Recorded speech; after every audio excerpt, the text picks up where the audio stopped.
이제 천국 바로 알기 네 번째 시간입니다. 제일 첫 번째 시간에서는 우리가 천국을 왜 알아야 되는가에 대해서 배웠고, 두 번째 시간은 천국의 존재에 있다는 것을 우리가 성경적인 말씀 통해서 알게 되었고, 세 번째 시간에서는 천국의 위치에 대해서 배우셨습니다. 오늘은 천국의 도시, 우리가 꿈꾸는 꿈꾸는 도시인 천국에 있는 도시에 대해서 성경적인 가르침을 배워보자 합니다. 천국의 도시, 영어로는 City of Heaven에서 이제 도시라고 되어 있죠. 도시는 예루살렘이라고 우리가 알 수 있는데, 새 예루살렘이라고 보시면 됩니다. 도시라고 그러면 우리는 많이 알고 있죠. 서울도 도시고, 런던도 도시고, 뉴욕도 도시입니다. 이런 도시가 우리가 갈 곳에 있다라고 성경에서 말씀하고 계십니다. 예전에 있는 도시들, 이 땅에 있는 도시들은 남아있지 않습니다. 옛날에 있던 도시들 중에 아주 유명했던 도시, 바빌론 아시죠? 예, 바빌론은 지금 그 옛터조차도 남아있지 않습니다. 소돔 또한 하나님께서 벌을 내리셔서 불과 유황으로 다 타버린 다음에 거기에 고고학자들이 잿더미만 발견했을 뿐입니다. 갈대아의 우르라고 아시죠? 갈대아 우르는 아브라함이 떠나온 도시입니다. 그 도시가 얼마나 튼튼했느냐 하면 그 벽의 성벽이 그 높이만큼 그 깊이가 땅속에 파묻혀 있었다고 합니다. 그래서 우르 사람들은 아마도 우리 도시는 영원할 거야 라고 생각했을 것입니다. 하지만 지금 아무것도 보이지 않습니다. 사람이 세운 도시는 연구할 수가 없다는 것입니다. 히브리서 11장 10절 잠깐 보시겠습니다. 히브리서 11장 10절입니다. 알레이시 목사님께서 쓰신 이 천국 바로 알기를 쭉 따라가 보면서 성경적인 가르침에 대해서 찾아보고자 합니다. 히브리서 11장 10절입니다. 히브리서 11장 10절입니다. 예. 히브리서 11장 10절 말씀입니다. 찾으셨으면 같이 읽으시겠습니다. 이는 그가 기초들이 있는 한 도시를 바랐기 때문이라. 그것의 건축자와 만드신 분은 하나님이시니라. 예. 아멘. 아브라함부터, 믿음의 조상이 된 아브라함부터 그 이후에 믿음의 선조들은 이 도시를 바랐습니다. 바랬고 우리도 또한 바라고 있습니다. 히브리서 13장 14절도 보시겠습니다. 히브리서 13장 14절입니다. 히브리서 13장 14절입니다. 같이 읽으시겠습니다. 여기에는 우리에게 영광 도시가 없고 오히려 우리가 다가올 도시를 찾나니. 예. 우리는 다가올 도시를 찾고 있죠. 근데 그 도시는 우리가 다가가는 도시가 아닙니다. 다가오는 도시입니다. 내려오신다는 거죠. 하나님으로부터 내려오는 그 도시를 우리는 바라고 있습니다. 우리가 끌고 내려오게 할 수는 없습니다. 하나님께서 내려주셔야만 우리가 그곳에 갈 수가 있는 것입니다. 계시록 21장 2절 보시면 이렇게 기록되어 있습니다. 요한계시록 21장 2절입니다. 요한계시록 21장 2절입니다. 같이 읽어보시겠습니다. 요한계시록 21장 2절입니다. 나 요한이 보니 거룩한 도시 새 예루살렘이 신부가 자기 남편을 위해 단장한 것 같이 예비하고 하늘에서 하나님으로부터 내려오더라. 예, 이래서 다가올 도시가 된 겁니다. 예, 우리가 다가가는 도시가 아니죠. 우리 힘으로 어떻게 할 수가 없습니다. 주님께서 내려주시는 도시라는 겁니다. 하나님께서는 천국에 대해서 어떤 곳인지를 사실 성경적인 가르침에서는 조금밖에 말씀해 주고 계시지 않습니다. 확실하게 이거다, 확실하게 저거다, 이 도시의 모습은 확실히 이러한 거다, 청사진을 찍어서 보여주시 아니하시고 여기 조금 저기 조금 이렇게 성경 말씀에서 조금씩 또 성경 각 기록마다 조금씩 보여주셨습니다. 물론 요한계시록에 제일 많이 보여주시긴 하셨지만 여기저기에 조금씩 보여주시고 계십니다. 그곳에 무엇이 있는지 잠깐 말씀해 주신 것은 하나님의 왕자가 있다라는 것과 아련실이 있고 성전이 있고 불의 제단이 있고 피가 뿌려진 금율의 자리가 있는 지성소도 있고 천국의 성전과 성막도 있고 천국과 천사들, 스랍들, 그룹도 있다라고 말씀해 주시고 계십니다. 그리고 시편 말씀해 보시면 거기에는 몰약과 알로에, 계피 같은 달콤한 향기가 나는 향료도 있고 또 황금도 있고 귀중한 보석을 엮어서 만든 옷도 있다라고 이렇게 간단하게 말씀해 주고 계십니다. 근데 그것을 제 머리로는 사실 상상은 별로 안 되더라고요. 이게 청사진으로 나온 게 아니고 영화로 보여주시면, 환상으로 보여주시면 얼마나 좋겠습니까만 제가 바울이 아니기 때문에 환상으로도 보여주시고 계시지 않습니다. 근데 이런 도시를 이제 우리에게 직접 보여주셨다 그러면 사실은 본 사람이 있죠. 요한이 이걸 봤습니다. 요한계시록 22장 8절 볼까요? 22장 8절입니다. 보고 어떻게 됐는지 보겠습니다. 요한계시록 22장 8절입니다.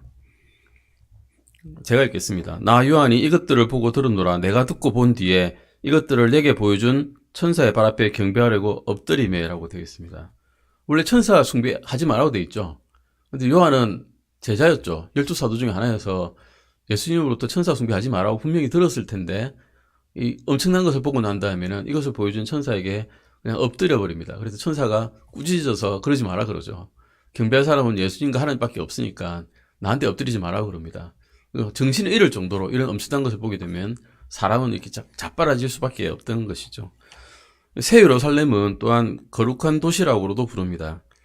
왜 거룩하냐? 계시록 11장 2절에서 거룩한 도시라고 불렀고 거기서 성전이 있고 하나님께서 그곳에 자신의 백성과 만나기 때문에 거룩한 도시라고 부르는데 지금의 예루살렘은 그러면 거룩한 도시일까요? 아닙니다. 그냥 땅에 있는 한 도시일 뿐입니다. 오히려 음행이 만연하고 동성애가 창궐한 그런 도시일 뿐이고 오히려 이방인들이 더 많이 살고 있는 이슬람 세력이 더 있는 그런 도시일 뿐입니다. 하늘에 있는 도시만이 거룩한 도시일 뿐입니다. 하나님께서는 결국 이 땅에 있는 도시는 모두 다 쇠퇴하게 만드실 것이고 결국 우리가 모두가 바라는 새 예루살렘에 가기 전까지는 모든 도시들이 망가지고 불태워져 버릴 것입니다. 베드로후서 3장 7절 10절 보시겠습니다. 베드로후서입니다. 베드로후서 3장 7절과 10절 말씀 보시겠습니다. 베드로후서 3장 7절과 10절 말씀입니다. 베드로후서 3장 7절 같이 읽으시겠습니다. 지금 있는 하늘들과 땅은 주께서 같은 말씀으로 보관하여 간직하사 하나님을 따르지 않는 사람들의 심판과 멸망의 날에 불사르기 위해 예비해 두셨느니라. 10절입니다. 그러나 주의 날이 밤이 도둑같이 오리니 그날에 하늘들이 큰 소리와 함께 사라지고 원소들이 뜨거운 열에 녹으며 땅과 그 안에 있는 일도 불태워지리라. 결국 이렇게 된다는 겁니다. 천년왕국 이후에 심판이 있을 것인데 이 심판 때 모든 땅에 있는 것들과 그 안에 있는 것들은 불태워져 버릴 것입니다. 여기서 이제 알레이시 목사님이 조금 새로운 의견이라고 할 수도 있는데 땅은 아마 있는데 불태워져서 없을 것이다. 새로운 지구를 창조하실 것이라 하지 않으시고 지금 이 땅에 노아의 심판 때 물로 이 땅을 다 휩쓸어 버리듯이 이 땅에 있는 모든 것들을 정결하지 않은 것들을 다 불태워 버리시고 이 지구는 본체를 남겨두시고 그 위에다가 새로운 예루살렘을 만들어 주실 것이다 라고 지금 말씀하고 계십니다. 이건 간단하게 쭉 한번 읽어보시면 되고요. 주님께서는 결국 죄로 오랫동안 물든 이 땅을 불로서 노아의 홍수 때 물로 깨끗하게 하신 것처럼 불로서 이제 깨끗하게 하실 것이고 지금 존재하는 물질을 취하셔가지고 땅의 본질에다가 새로운 생명을 주시고 이 땅을 새로운 땅으로 만드실 것이다 라고 우리가 예상할 수 있습니다. 그러면 우리가 지금 보고자 하는 천국의 도시가 어떻게 생겼고 그 본질이 무엇인가, 그 특징이 무엇인가를 이제부터 찾아보고자 합니다. 먼저 우리가 알아보기 원하는 것은 대략 한 12가지쯤 이렇게 찾아보고자 합니다. 첫 번째는 새 예루살렘의 영광입니다. 얼마나 영광스러운 도시인가를 보고자 하는 겁니다. 요한계시록 찾아보시겠습니다. 계시록 21장입니다. 요한계시록 21장 10절에서 11절까지입니다. 오늘 아마 요한계시록 21장 10절에서 22장 5절까지 아마 쭉 다 찾아서 보시면서 우리가 바라는 이 본향인 새 예루살렘, 이 도시가 얼마나 위대하고 주님께서 어떻게 이것을 만들으시고 어떻게 영광으로 빛내주시는지를 찾아보고자 합니다. 9절 요한계시록 21장 10절 11절입니다. 같이 한번 읽어보시겠습니다. 영 안에서 나를 크고 높은 산으로 데려가 하늘에서 하나님으로부터 내려오는 저 큰 도시 곧 거룩한 예루살렘을 내게 보여줬는데 그 도시에 하나님의 영광이 있더라. 그것의 빛은 지극히 귀중한 보석 같고 벽옥과도 같으며 수정같이 맑더라. 우리가 보는 아름다운 도시들도 보기에 아주 좋습니다. 제가 본 도시는 많지는 않지만, 제가 간 건 워싱턴 쪽에 한번 가봤는데, 예전에 그 수련 받을 때, 잠깐 가서 학회 때 참석해 봤는데, 그 도시도 굉장히 아름답고 좋습니다. 근데 뭐가 문제였는가 하면, 밤 되니까 총이 울리더라고요, 총성이.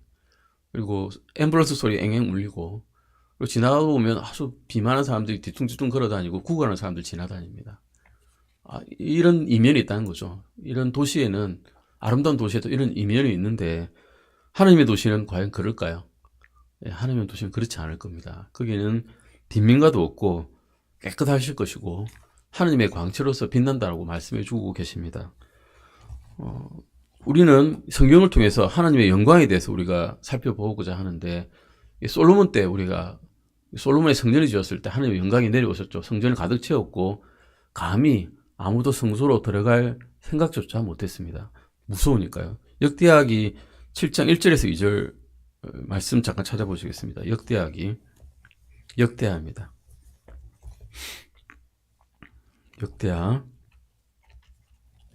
역대기하 7장 1절에서 2절입니다. 이런 영광이 지금 도시에는 없습니다.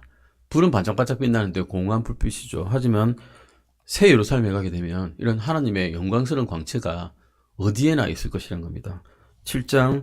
역대하기 7장 1절에서 2절입니다. 같이 읽으시겠습니다.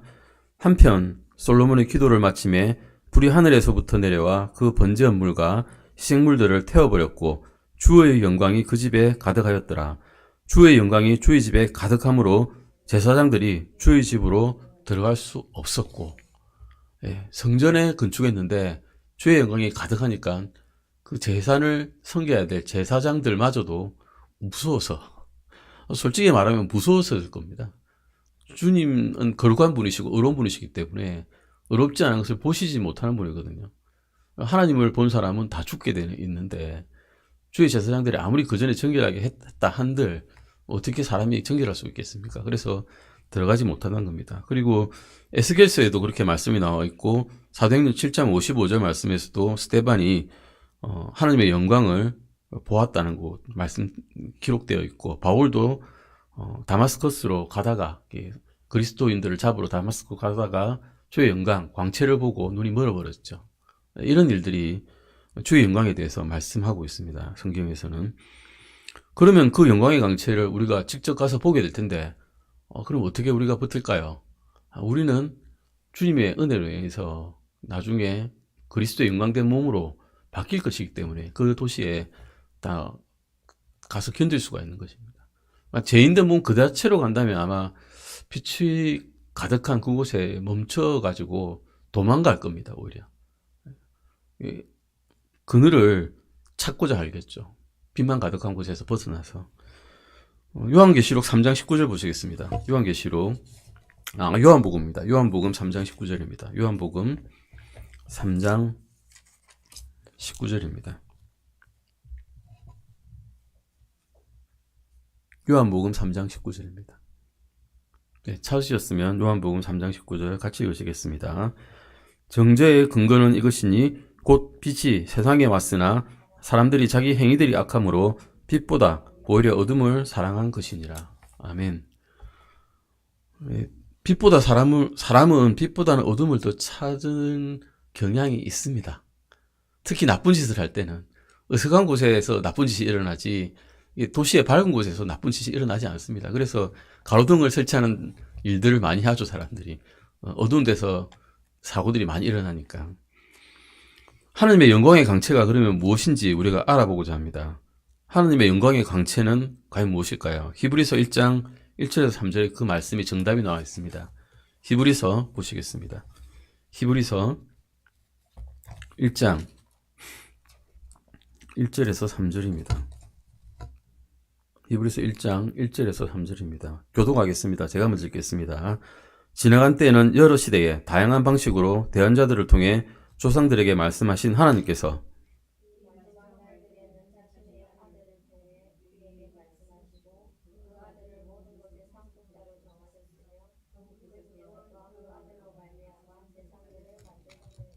같이 읽으시겠습니다. 하나님의 영광의 광채시요 그분 자체의 정확한 형상이시며 자신의 권능의 말씀으로 모든 것을 떠받치시는 이 아들께서는 친히 우리 죄들을 정결하게 하신 뒤에 높은 곳에 계신 존귀하신 분의 오른쪽에 앉으셨느니라. 아멘. 예, 영광의 강체가 누구냐 물어보면, 무엇이냐 물어보면 예수 그리스도십니다. 아멘. 예, 요한복음 17장 24절에서도 하나님께서 예수 그리스도께 영광을 주셨다라고 말씀하고 계시고요. 그리고 계시록 21장 23절에서도 아까 읽었는데요. 그 도시는 해와 달이 안에서 비출 필요가 없었으니 이는 하나님의 영광이 그 도시를 밝혀주었고 어린 양께서 그 도시의 광채시라고 분명히 말씀하고 계십니다. 그 도시에는 인공적인 빛이 필요하지 않다는 겁니다. 그냥 다 밝은데 어두운 곳이 하나도 없고 그늘진 곳도 없는데 24시간 밝은데 그 광채의 근원이 뭐냐? 예수 그리스도시라는 것입니다. 예수님께서 이렇게 그 도시에 있기 때문에 이 도시가 의미가 있는 것이죠. 만약 예수님께서 계시지 않는다, 그 도시에.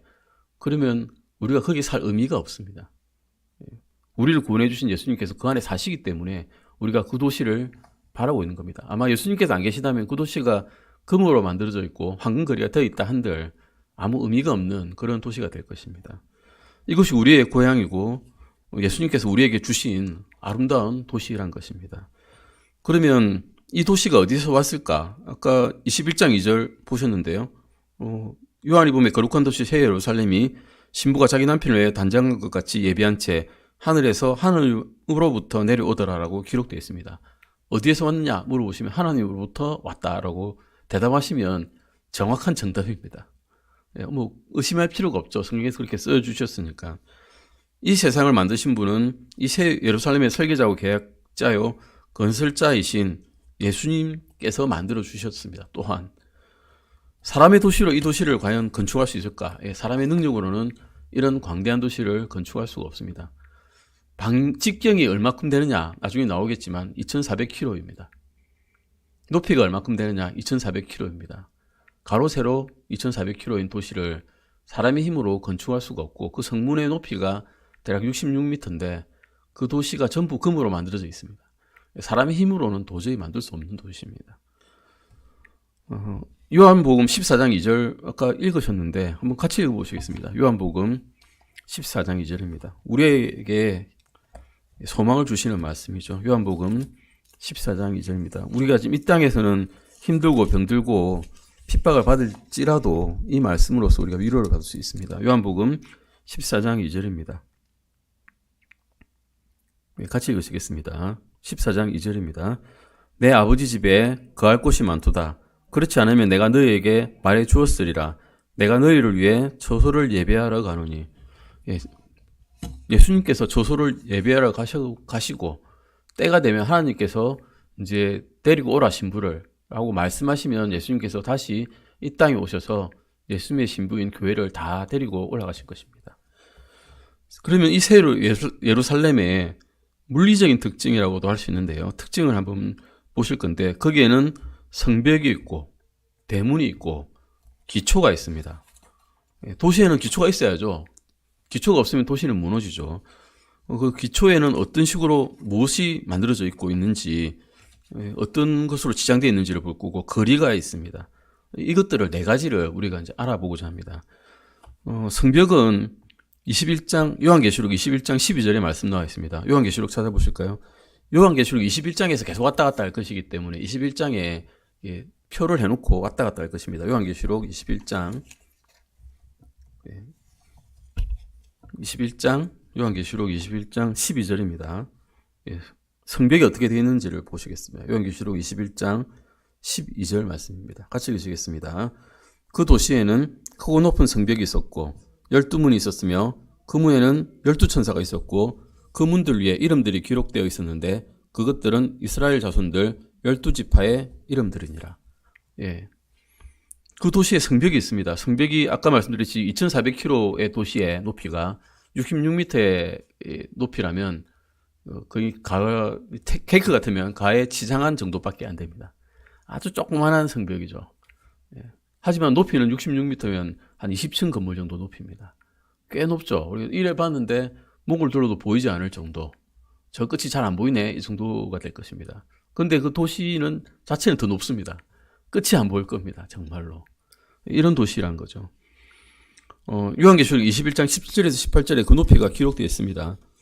요한계시록 21장 17절에서 18절입니다. 제가 읽겠습니다. 또 그가 그 도시의 성벽을 측량하였는데 사람의 지수 곧 그 천사의 지수에 따라 144 큐빗이더라. 그 도시의 성벽 건조물은 벽옥으로 되어 있고 그 도시는 순금이며 맑은 유리 같더라. 우리가 큐빗이라는 단어를 쓰는데 대략 그 발꿈치부터 손가락 끝까지 길이라고 생각하시면 됩니다. 대략 그 시대 사람 길이로는 한 44cm 정도라고 생각하시면 그렇게 계산하면 한 66m쯤 나옵니다. 이 정도 높이다 이렇게 되어 있고요. 그 거대한 성벽이 뭐로 되어 있느냐? 벽옥으로 되어 있답니다. 벽옥은 약간 대리석 같은데 무지개 빛이 나는 대리석이라고 보시면 됩니다. 이 땅에서 구할 수 있느냐? 찾아볼 수 있죠. 찾아볼 수 있는데 그것을 66m짜리를 찾을 수 있느냐? 그거는 없습니다. 염세가 있다고 말은 안 나왔기 때문에 아마 통짜로 만들어지지 있지 않겠나 하는 생각이 좀 들기는 합니다. 그리고 그 도시엔 대문이 있습니다. 21장 12절에서 13절입니다. 요한계시록 21장 12절에서 13절입니다. 제가 읽겠습니다. 그 도시에는 크고 높은 성벽이 있었고 12문이 있었으며 그 문들에는 12천사가 있었고 그 문들 위에 이름들이 기록되어 있었는데 그것들은 이스라엘 자손들 12지파 이름들이니라. 동쪽에 세 문, 북쪽에 세 문, 남쪽에 세 문, 서쪽에 세 문이 있었고 라고 기록되어 있죠. 문이 그러면 몇 개입니까? 네, 12개입니다. 문이 12개나 있습니다. 동서남북으로 문이 다 3개씩 있으니까 12개가 있습니다. 계시록 21장 21절도 읽어보겠습니다. 제가 그 12문은 12진주였으며 문마다 각각 한 개의 진주로 되어 있고 그 도시의 거리는 순금이며 마치 투명한 유리 같더라. 12문이 있으면 대략 문이 아무리 작다 해도 높이가 66m면 한 20m는 돼야 되지 않겠습니까? 대략 예쁘게 보이려면 그게 황금 비율 나오니까요. 3분의 1쯤 되니까. 근데 거기가 다 진주로 되어 있답니다. 20m짜리 진주가 보신 적이 있으신지 모르겠는데 저는 본 적이 없습니다. 뭐 가격은 제쳐두더라도 그걸 어떻게 구했는지 그 진주를 품고 있을 조개는 얼마나 클지 상상이 안 됩니다. 이런 것을 우리가 성경에서 물리적인 대문과 성벽에 대해서 이제 볼 수가 있고요. 기초가 있습니다. 그리고 21장 14절입니다. 요한계시록 21장 14절입니다. 제가 읽겠습니다. 그 도시의 성벽에는 12집 기초가 있었으며 그것들 안에 어린 양의 12사도의 이름들이 있더라 라고 기록되어 있습니다. 12사도의 이름이 이제 있는데 12사도가 누굴까라는 고민들이 좀 있었답니다. 11사도까지는 다 알겠죠. 가룟 유다는 떠났으니까 사탄에게 쏘서 넘어갔으니까 걔는 제껴두고 남은 한 사도가 누굴까? 누구는 마떼아라 그럽니다. 마떼아가 제비뽑기에서 뽑혔잖아요. 근데 마떼아는 사실은 성경에서 그때만 나오고 그 다음에 하나도 안 나오거든요. 마떼아일 수는 없다라고 생각하고 있고 알레이시 목사님은 그러면 누구가 있을까? 안드로니고와 유니아 같은 사람도 있었습니다. 그런데 이 사람도 로마서에만 나오고 그 다음에 나오지 않습니다. 그러면 누가 있을까? 늦게 된 사람 있죠. 늦게 난 사도가 된 사람 누굴까요? 바울이 있습니다. 바울은 이 신약 성경의 대부분을 기록한 저술한 사람이고 하나님께 예수님께 크게 쓰임받아 되었고 예수님께 직접 가르침을 받았고 말씀을 듣고 성경을 대언했던 그런 사람이죠. 그리고 순교하였고 아마 12사도 중에 바울이 마지막에 아마 기초에 이름이 기록되어 있지 않을까라고 생각을 하고 있습니다. 그 도시에 있는 기초에는 보석들로 꾸며져 있답니다. 아주 아름다운 보석들인데 벽옥도 있고 벽옥이 뭔지 아까 보셨지만 벽옥석은 무지개백 색깔이었고 지혜를 의미한다 그럽니다. 사파이어도 있고요. 사파이어는 짙은 청색인데 천국의 것들을 보통 예표한다라고 기록되어 있고 옥수라는 것은 그 천연나무에다가 실리카 같은 거 있죠. 우리 실리카겔하는 거예요. 실리카가 규소가 들어가가지고 침착되어 있는 것들입니다. 나무 십자가를 이렇게 연상시키게 한다라고 그러고 있고 에메랄드는 녹색을 띠는데 투명해서 거짓을 분별해낸다라는 의미를 갖고 있다고 합니다. 그리고 홍만호는 결혼의 복을 뜻하고 또 홍보석도 있는데 그건 붉은색으로 치장되어 있어서 예수님의 피를 의미한다라고 말씀하고 있고 기감장석은 노란색을 띠고 있으면서 악한 열망으로부터 사람을 자유롭게 만든다라는 의미를 갖고 있답니다. 그리고 녹주석이 있는데 녹주석도 청록색을 띠고 있어서 영원한 생명과 영원한 젊음, 영원한 행복을 뜻한다고 하고 있습니다. 황옥도 노란색, 분홍색, 청색, 녹색, 무색 여러 종류가 있는데 의미는 친구 간의 사랑의 표시로 건네주곤 했다고 합니다. 이런 거 의미들이 쭉 있고, 그다음에 청옥보석도 있습니다. 청옥보석은 짙은 진홍색이고 이것은 우리 진홍 같은 피, 진홍 같은 죄를 예수님의 피로서 덮어주신 이런 의미를 가지고 있다고 보시면 됩니다. 그리고 자수정은 보라색이고, 우리 보통 자수정색 보라색은 왕들의 보석이라고 이야기했습니다. 왕들만 보라색으로 옷을 입을 수 있었고, 보라색 자체가 그 곤충으로부터 추출해내는 액인데 아주 귀해가지고 그 천을 물들일 때 너무나 귀해서 이 옷감을 물들일 만한 정도의 양을 구하기 힘들었다 그럽니다. 그래서 왕들만 보라색 옷을 입었다고 합니다. 그래서 이것은 풍요함을 뜻하는 것으로서 구원의 풍요함, 영생의 풍요함, 천국의 풍요함, 새 예루살렘의 풍요함을 의미한다라고 말씀하고 있습니다. 이런 것이 이제 기초에 꾸며져 있는 보석들이었습니다. 이제는 기초는 봤으니까 맨 마지막 물리적인 도시의 거리에 대해서 한번 찾아보겠습니다. 요한계시록 21장 21절입니다. 계시록 21장 21절입니다. 같이 한번 읽어보시겠습니다. 요한계시록 21장 21절. 짧으니까 같이 읽겠습니다. 그 12문은 12진주였으며 문마다 각각 한 개의 진주로 되어 있고 그 도시의 거리는 순금이며 마치 투명한 유리 같더라. 순금이 유리 같다. 상상이 잘 안 됩니다. 사실은. 순금이면 황금색으로 빛내야지 왜 투명하지? 라고 생각이 드는데, 진짜 순금이면 거기가 빛이 통과한답니다. 진짜 순금인가 봐요. 그러니까 그냥 순금이 아니라 거기 조그만 캐 가도 엄청난 돈이 될 텐데요. 우리는 캐갈 필요가 없죠. 그냥 바닥에 깔려 있으니까. 이런 거리입니다. 그 거리 전체가 포장이 되는 게 아니라 금으로 그냥 다 순금입니다. 건물도 있습니다. 건물도 또한 순금입니다. 21장 18절 볼까요? 21장 18절입니다. 그 도시의 성벽 건조물은 벽으로 되어 있고 그 도시는 순금이며 맑은 유리 같더라. 도시 자체가 순금입니다. 금이 굉장히 귀중한 거지만 이 도시에 가면 아무것도 아닌 것이 되어버립니다.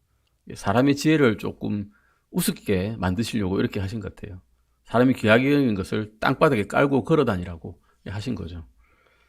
그 도시에도 건축물이 있습니다. 주님께서는 분명히 거할 곳이 있다라고 말씀하셨죠. 우리를 위해서 그 도시에 가서 거할 곳을 만들어 가셨다고 하셨으니까요.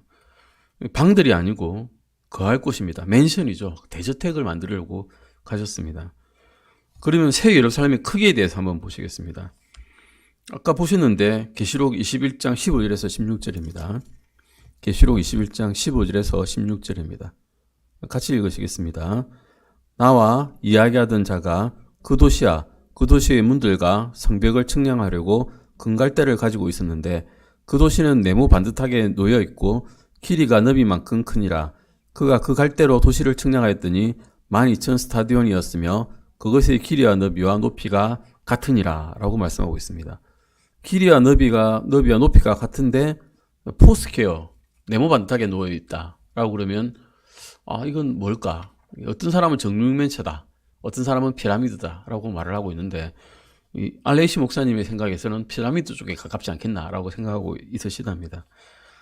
12,000 스타디온이라고 이제 그 도시의 너비와 길이와 높이를 말씀하고 있는데 1스타디온이 대략 한 200m 조금 넘는 길이랍니다. 그래서 그 도시를 실제로 계산해 보면 한 2,400km.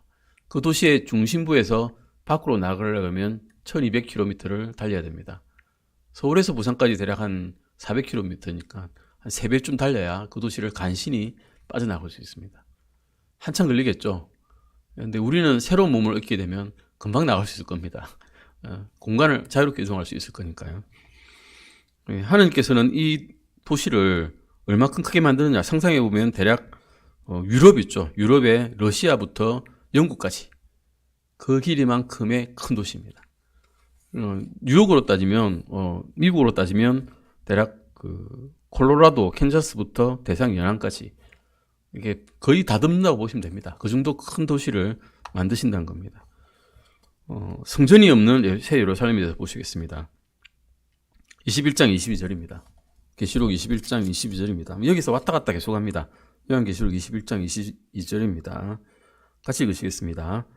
또 내가 그 안에서 성전을 보지 못하였으니 이는 주 하나님 전능자와 어린 양께서 그 도시의 성전이시기 때문이라. 예전에 이스라엘 민족들은 성전 중심으로 생활을 했습니다. 성전이 없이는 아무것도 할 수가 없고, 심지어는 전쟁에 나갈 때도 성전에 가서 여쭈었고 이 전쟁을 해야 되는가 말아야 되는가를 물어서 하라고 대답을 들어야만 전쟁을 할 수 있었습니다. 하지 마라 그러면 가만히 있어야 됐습니다. 그 말씀을 묻지도 않고 나간 사람이 있었죠. 누굽니까? 사울이죠. 자기 뜻대로 나가서 이제 싸우다가 패망했죠. 패전했습니다. 이런 식으로 이스라엘 민족들은 성전의 매인 생활을 해야 됐습니다. 이제 그 뒤에 성전에 매이지 않은 생활을 하게 되면서부터 다른 민족들의 침략을 받게 되고 다른 민족의 지배하에 놓이게 돼버린 거죠. 하나님의 말씀에 쭉 따라갔어야 되는 민족들은 따라가야만 되는 겁니다. 나중에 우리도 하나님의 말씀에 매여서 살아야 될 것입니다. 예수님의 승천 이후에는 예루살렘에 거하던 크리스천들도 거기서 쫓겨날 때까지는 예루살렘에 있는 성전을 이용을 했습니다. 사도행전 3장 1절 보실까요? 사도행전 3장 1절입니다. 사도행전 3장 1절입니다. 사도행전 3장 1절입니다.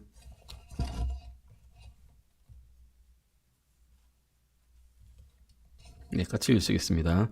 한편 9시 기도 시간에 베드로와 요한이 함께 성전으로 올라갈 때에, 우리 찬송가에 나와 있는 거죠. 베드로와 요한, 금과 은 이렇게 해서 나와 있는 우리 그 찬송가 가사가 기억이 나는데, 이런 식으로 쫓겨나기 전까지는 사도들 또한 성전으로 가서 기도드리고 하나님께 예배를 드렸다고 합니다.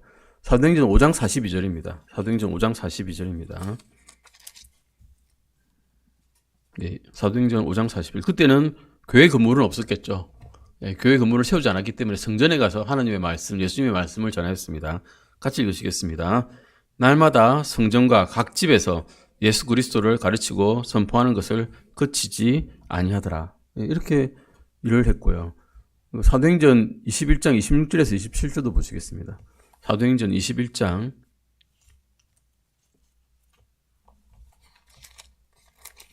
26절 27절입니다. 26절 27절입니다. 바울 또한 성전에 가서 말씀을 전했습니다. 같이 읽겠습니다.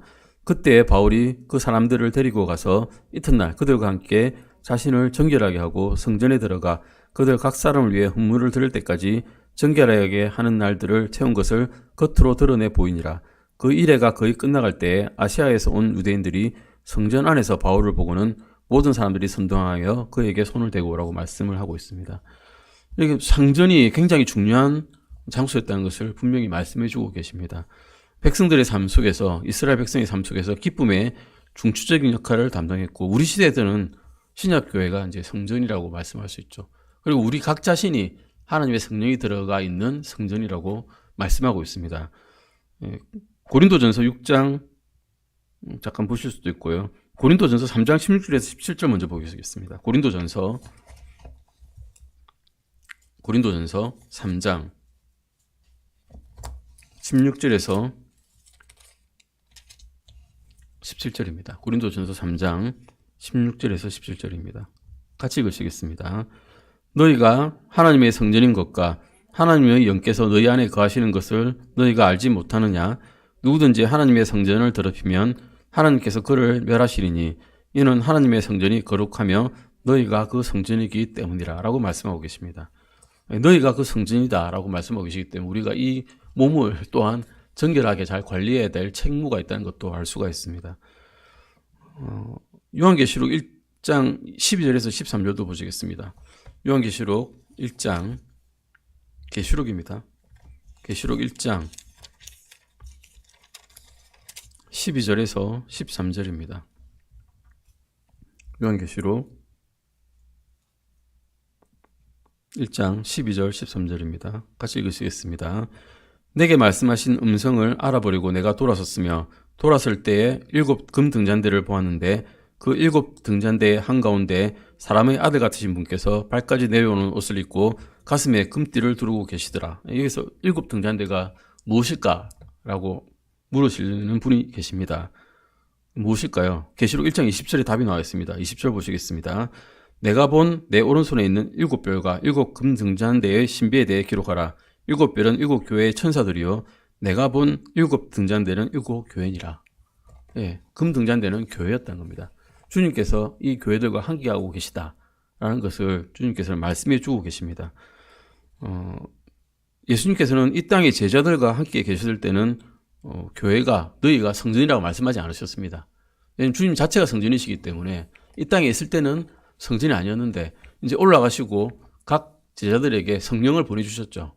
성령이 들어왔을 때부터 그때부터 각 사람이 성전이 되어버렸습니다. 그 성전에 계시는 성령님을 슬프게 하는 일을 하지 말라라고 하시죠. 성령을 거역하는 죄는 엄청난 죄이기 때문에 이건 거의 구원을 잃어버릴 정도의 죄라고 말씀한 것도 있습니다. 하나님의 거룩하신 이름은 그 성전 안에 기록되어 있고요. 요한계시록 21장 20절에서도 새 예루살렘에는 성전이 없다라고 말씀하셨죠. 왜냐하면 어린 양께서 직접 그 성전이 되시기 때문입니다. 하나님께서 또 성전이 되시기 때문입니다. 새 예루살렘과 세상과의 일반적인 관계를 보시면 모든 민족들이 그 도시를 들락날락합니다. 계시록 21장 24절에서 26절 보시겠습니다. 요한계시록 21장입니다. 계시록 21장 24절에서 26절입니다. 제가 읽겠습니다. 구원받은 자들의 민족들이 그 도시의 빛 가운데서 다니겠고 땅의 왕들이 자기들의 영광과 존귀를 가지고 그곳으로 들어가리라. 거기에는 밤이 없을 것이므로 낮에 그 도시의 문들이 결코 닫히지 아니하리라. 그들이 그 민족들의 영광과 존귀를 가지고 그곳으로 들어가리라 라고 말씀하고 계십니다. 예수님을 제외하면 새 예루살렘이 새 땅에서는 아마 가장 번성할 곳이고 우리가 가고 싶어하는 곳이 될 것입니다. 구원받은 사람들은 영원한 세상에서도 이 세상에서 있을 때 속해 있던 민족들로 구분이 된다는 것을 우리가 알 수가 있습니다. 민족들이 왔다 갔다 한다는 걸 보면 알 수 있는 말이죠. 그 도시를 들락날락하는 사람들이 모두 민족에서 나온 그런 사람들입니다. 그런데 우리가 이 땅에서 민족들이라 그러면 어떤 게 떠오르십니까? 예, 지금 우크라이나가 러시아가 전쟁하고 있죠. 뭐와 싸움입니까? 민족과 민족의 싸움입니다. 우리가 일본과 사이가 안 좋죠. 민족과 민족의 싸움이죠. 중국과 사이가 안 좋습니다. 민족과 민족 간의 싸움입니다. 거기에는 전쟁만 단어가 떠오르지 평화한 단어는 잘 떠오르지 않습니다. 하지만 새 예루살렘에서는 민족과 민족들이 서로 평화롭게 들락거릴 겁니다. 이때가 되어야만이 진정한 변화가 있다는 것이죠. 또한 이 새 예루살렘은 최상의 거룩함을 뜻하고 있습니다. 요한계시록 21장 27절입니다. 27절 보시겠습니다. 같이 읽으시겠습니다. 더럽게 하는 것은 어떤 것이든지 결코 그곳으로 들어가지 못하며 또 무엇이든지 가증한 것을 이루게 하거나 거짓말을 지어내는 것도 들어가지 못하되 오직 어린 양의 생명책에 기록된 자들만 들어가리라. 예, 거룩한 것만 있는 겁니다. 가증되거나 더러운 것은 그 도시에 절대 들어갈 수가 없습니다. 그러면 누군가 이렇게 물어봅니다. 그러면 어떤 죄인도 그 땅에는 들어갈 수가 없습니까? 예, 들어갑니다. 들어가긴 하는데 그 죄인들은 구원받은 죄인들입니다. 우리 죄인이죠. 죄인인데 구원받았기 때문에 예수님의 피로 덮어져서 하나님께서 보시기에 너는 깨끗하다 인정해 주셔서 그냥 들어간 거죠. 죄인은 죄인입니다. 죄를 지었고 그 죄 값을 받아야 되고 분명히 하나님께서 예수님께서 우리 심판이 있을 때 그리스도인의 심판석에서 분명히 징벌을 하실 겁니다. 이 땅에서 했던 모든 일로 인해서 몸에서 행한 모든 일로 인해서 징벌도 하시고 보상도 주시고 하시겠죠. 새 예루살렘은 거룩한 도시라고 쭉 말씀드리고 있고 요한계시록 3장 18절 말씀에서도 우리는 정죄를 받을 사람들은 이 도시에 들어갈 수 없다라고 말씀하고 있습니다. 요한계시록 3장 18절 보시겠습니다. 요한복음 3장 18절입니다. 요한복음 3장 18절입니다. 요한복음 3장 18절입니다. 잘 아시는 말씀입니다. 요한복음 3장 18절입니다. 같이 읽으시겠습니다. 그를 믿는 자는 정죄를 받지 아니하니 믿지 아니한 자는 하나님의 독생자의 이름을 믿지 아니하였으므로 이미 정죄를 받았느니라. 절대로 이 도시에 갈 수 없는 게 정죄입니다. 이 도시에 가지 못하면 어떻게 됩니까? 지옥으로 갈 수밖에 없고 지옥에서도 나중에 불못으로 던져질 수밖에 없습니다. 영원한 형벌이죠. 이런 형벌을 받는 것이 정죄입니다. 요한복음 8장 21절에서도 이렇게 말씀하고 있습니다. 요한복음 8장 21절입니다. 이 도시에 들어갈 수 없는 사람들은 어떻게 되느냐? 8장 21절 말씀에서 이렇게 말씀하고 있습니다. 그때 예수님께서 다시 그들에게 이르시되 내가 내 길로 가나니 너희는 나를 찾다가 너희 죄들 가운데서 죽겠고 내가 가는 곳에 너희가 올 수 없느니라 하시므로, 성전에서 유대인 랍비들이 예수님께 이렇게 묻고 이렇게 할 때 오히려 예수님을 믿는 것이 아니라 예수님을 대적하고 싸우고자 할 때 이렇게 말씀하신 것이죠. 거룩한 도시에는 자기 죄들 가운데 죽은 사람들이 들어갈 장소가 없다라고 말씀하고 있습니다. 거룩한 예루살렘은 오직 어린 양의 생명책에 적혀있는 사람들만 가는 곳이다라고 우리가 알 수가 있습니다. 그 도시에는 또한 강이 있습니다. 강 옆에는 생명나무가 서 있다라고 기록되어 있습니다. 생명나무에서 나는 열매들을 달마다 열매를 맺고 그 생명나무 열매를 먹게 될 것입니다. 누가 먹게 될까요? 믿는 자들이 먹게 될 것입니다. 하나님을 믿고 예수님을 믿고 죽은 자들이 예수님 밑에서 새로운 영광스러운 몸을 입고 그 생명의 열매를 먹게 될 것입니다. 천국의 강에서는, 천국의 강은 천국의 도시에 속해 있고 천국에 사는 사람들을 위해서 이것을 만들어 주셨습니다. 생명수는 수정같이 맑은 물입니다. 그리고 그 도시는 어떤 새 예루살렘은 아브라함이 찾던 그 바로 그 도시라고 우리가 알 수가 있습니다. 새 예루살렘에 나무가 있는데 나무에는 계시록 22장 2절 말씀에 그 나무가 무엇인지 나와 있습니다. 요한계시록 22장 2절입니다. 대략의 그림자가 잡혀지십니까? 말은 많이 하지만 대략의 그림자는 결국 예수님께서 계시기 때문에 이것이 중요하다는 겁니다. 이것이 아무리 좋다 하더라도 예수님께서 안 계시면 아무것도 아니라는 것을 우리가 알아야 됩니다. 22장 2절입니다. 나무에 대해서 말씀하고 있습니다. 그 도시의 거리 한가운데야 강 양쪽에는 생명나무가 있어 그것이 12종류의 열매들을 맺고 달마다 자기 열매를 냈으며 그 나무의 잎사귀들은 그 민족들을 치유하기 위해 있더라. 아멘. 민족들이 들락날락 한다 그랬죠. 민족들이 들락날락 하는데 그들은 치유가 필요합니다. 치유하기 위해서는 이 나무의 잎사귀를 가지고 치유를 받는답니다. 생명나무 열매는 이 도시에 사는 거주민들은 다 공짜로 먹을 것 같습니다. 예. 이런 것들을 이제 아시면 됩니다. 그리고 그 열매를 먹게 되는 것은 이 나무에서 이기는 자들, 이기는 자들이라는 말이 나오는데 요한계시록 2장 7절 보시겠습니다. 요한계시록 2장 7절입니다. 이기는 자가 이단들이 많이 사용하는 단어가 되다 보니까 이 말 자체를 하는 것을 굉장히 꺼리게 되고 잘 알지 못하게 되는 경우가 있는데 그래도 우리는 알아야 됩니다. 요한계시록 2장 7절입니다. 같이 읽으시겠습니다. 귀 있는 자는 성령께서 교회들에 말씀하시는 것을 들을지어다. 이기는 자에게는 내가 하나님의 낙원 한가운데 있는 생명나무에서 나는 것을 주어 먹게 하리라 말씀하고 있습니다. 요한일서 5장 4절 보실까요? 요한일서 5장 4절입니다. 요한일서 5장 4절입니다. 네, 같이 읽으시겠습니다. 요한일서 5장 4절입니다. 네, 이는 무엇이든지 하나님에게서 태어난 것은 세상을 이기기 때문이라. 세상을 이기는 승리는 이것이니 곧 우리의 믿음이니라 라고 말씀하고 있죠. 요한일서 4장 3절에서 4절도 보실까요? 4장 3절에서 4절입니다. 요한일서 4장 3절에서 4절입니다. 예수 그리스도께서 육체 안에 오신 것을 시인하지 아니하는 영은 다 하나님께 속하지 아니하나니 이것은 적 그리스도의 그 영이니라. 그것에 관하여는 그것이 오리라는 말을 너희가 들었는데 그것이 지금도 이미 세상에 있느니라. 어린 자녀들아 너희는 하나님께 속하고 또 그들을 이겼나니 이는 너희 안에 계신 분께서 세상에 있는 그보다 더 크시기 때문이라. 이 말씀으로서 보시면 결국 이기는 자는 하나님의 영으로 거듭난 자라는 것을 우리가 알 수 있습니다. 사탄과 싸워서 이겼다 이게 아니라 하나님의 영으로 거듭난 사람들이 이기는 자들이고 이기는 사람들은 하나님의 낙원 한가운데 있는 생명나무에 나는 것을 먹을 수가 있습니다. 즉 하늘나라에 가게 된다는 거죠. 장차 새 예루살렘에 있는 생명나무의 열매를 먹을 사람들은 결국은 구원받은 사람이라는 것을 우리가 이 말씀에서 알 수 있습니다. 그 외에도 많은 성경 하나님께서 이 도시에 대한 것을 쭉 말씀해 주셨습니다. 한번 책에 있는 것을 한번 읽어보시고 이 안에는 저주도 없고 우리가 첫 번째 아담이 잃어버렸던 풍성한 삶과 하나님의 복과 하나님의 아들로서의 신분과 하나님의 가족의 일원으로서의 신분, 하나님의 왕족의 신분, 하나님과의 교제, 낙원들을 다 잃어버렸었는데 두 번째 아담이신 예수님께서 이것들을 다 복원시켜 주셨다는 것을 우리가 알 수가 있습니다. 즉 예수님의 은혜로 인해서 예수님께서 돌아가심으로 인해서 우리의 죄들을 위해서 돌아가심으로 인해서 우리가 죄들을 사함받고 그 피로서 죄들을 다 씻김을 받고 이 도시에 거주할 수 있게 되라는 것을 우리가 알게 됩니다.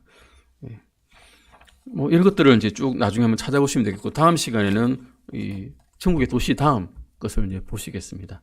여기까지 하시고 마치시겠습니다. 기도하시겠습니다.